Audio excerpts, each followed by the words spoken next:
How many of you can honestly look yourself in the mirror and say, I am doing my best?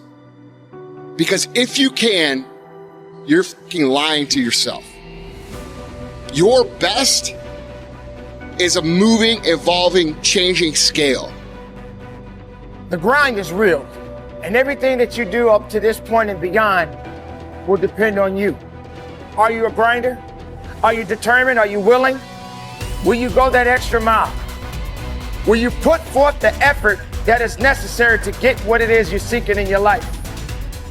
You can always do better. You could always do more. You could always improve. You could always find a way to get a better result and to sharpen your skills. You guys are always looking for that extra thing. I'm going to read this book. I'm going to buy this program. I'm going to join this mastermind group. I'm going to go to this seminar.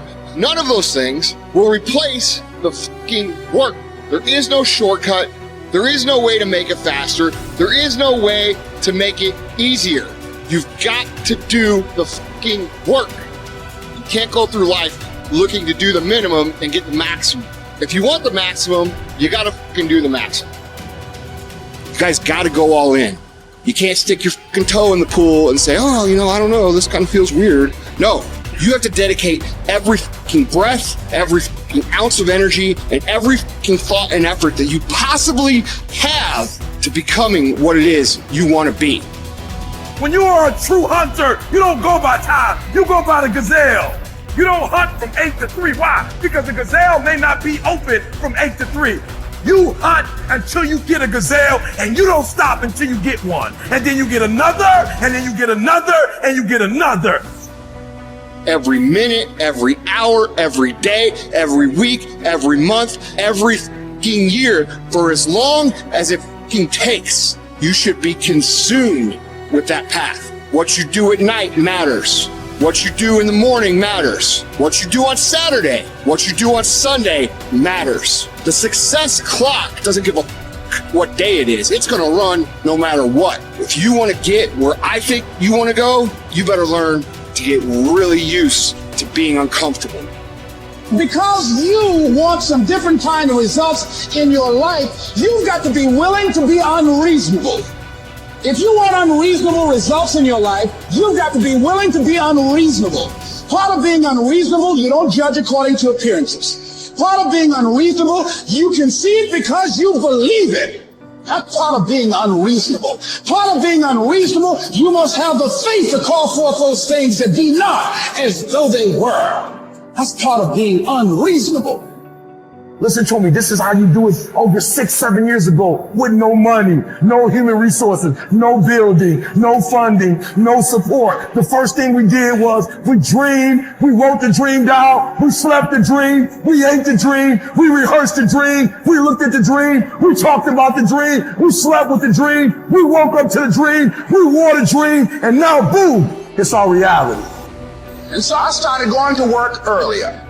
I started being the last one to leave there. I started working harder than anybody else. The other guys could not. Why would you work so hard, Les? I said, I'm not working for them. I've been cheating myself and my family. Wherever you are, whatever you're doing, do it with everything that you have.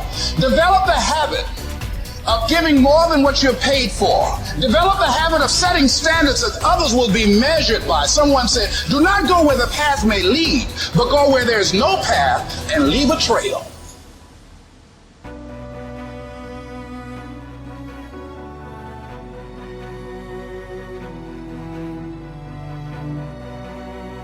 We can't work out without purpose. We need to get into our dress for the wedding. Summertime's coming, so we want to look all good. The biggest purpose in life isn't all shit. It's how you respect yourself, how you look at yourself. That's an everyday journey. So every day you should be getting after it. We look at determination, self-discipline. We look at hard work. All these terms, it's almost like we dread them. So don't look at them as dread and punishment. Look at those words as a lifestyle. Stay hard. Betray your destiny and see how long it takes you to be drowning in a storm. It'll happen immediately, and of course it will, because What's calling you to be your best is exactly the thing that's pushing you forward to manifest yourself most fully in the world. It's what you need. You run away from that, the boat's going to start to rock very, very quickly. Well, what does that mean? Well, what else would come out of chaos? You know, if you fall apart and then you put yourself back together, what is it that comes back out? At least you're in better shape than you were before, you know, and then maybe you do that 20 times in your life, or 50 times, and you do it voluntarily. In short, 92% of the average person's worries take up valuable time, cause painful stress, even mental anguish, and are absolutely unnecessary. And of the real legitimate worries, there are two kinds. There are the problems we can solve, and there are the problems beyond our ability to personally solve. But most of our real problems usually fall into the first group, the ones we can solve, if we learn how. You cannot be great being a lesser version of what already exists. You can only be great when you execute against your own potential and do your own development. And that means getting up there and looking like a clown. If you want to be great, if you want to be one of the best that's ever fucking lived at what you do, you have to understand that it's about developing our own skills. It's about developing our own style. It's about developing our own swagger. It's about developing our own selves. And what mountains could we move, I think? What gridlock could we eradicate if we were to join forces and work together in service of something greater than ourselves? You know, my deepest satisfaction and my biggest rewards have come from exactly that. Pick a problem, any problem, and do something about it, because to somebody who's hurting, something is everything.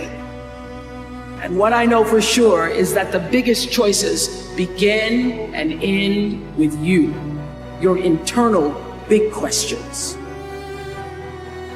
Who do I want to be in the world? My relationship to source energy, to all that is God. I'm not talking about what you believe in God. I'm talking about your experience of that which is all life, which is divine and universal. I'm talking about the big deal. Being connected and aligned with that. When you are tuned in and charged into that, whenever you feel empty, you go inside yourself and you connect to the source, and you know that all things are possible.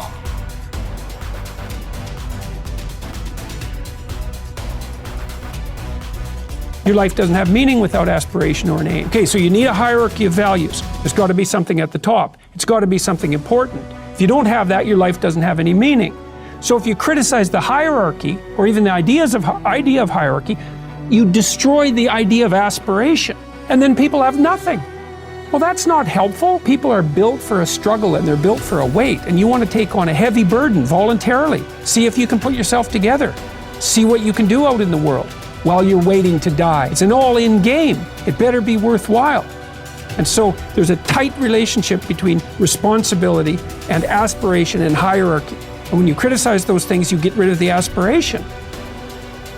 We are thrown challenges, and that in some sense those are best construed as tests of our ethical ability. So what Jung thought, his idea was something like this, that at the beginning of time, people were unconscious, and that consciousness emerged with all of its catastrophes, consciousness of death, for example.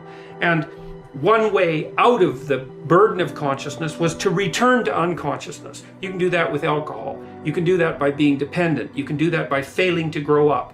You refuse the burden of consciousness by becoming unconscious again.